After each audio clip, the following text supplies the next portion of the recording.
I think the thing I really love about mysteries, it's like sitting around a campfire, all nice and safe, and then you kind of run out and peek into the dark where it's scary, and then back safely to the campfire. And they show you people that you never want to meet in real life. Sherry Travis came from a hairdresser I met down in Florida.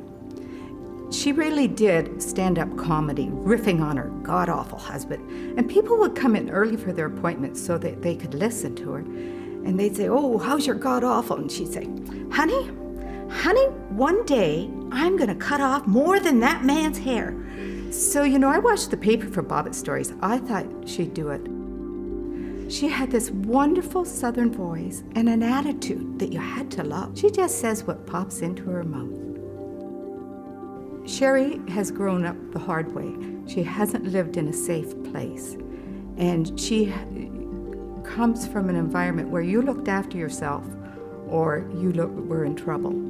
And so she has learned to do that. And she's learned to do it by being as intimidating as the people around her, to be loud in a way, and to say, "Back off, that's it." Where if she was timid and shy, as she says, I'd be sitting in the corner sucking my thumb, and that wouldn't be good at all. I admire Sherry Travis very much. I think if I had more courage, I'd be more like her.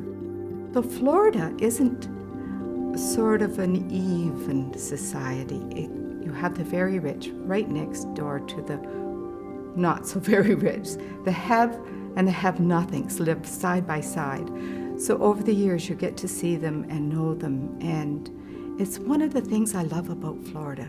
It just makes it so interesting. Because the character is a bartender in my books, I wanted the book title to reflect that, and also to reflect something that happened in the book. So in Margarita Nights, the thing is, she's discovering she's too old for Margarita Nights. They take too much of a toll on her life, and she's feeling, maybe it's time to start growing up.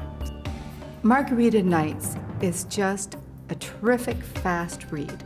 If you want to go on holidays and want something that you're just going to be able to get into, walk into a new world in a new place, this is the kind of book that I wanted to write.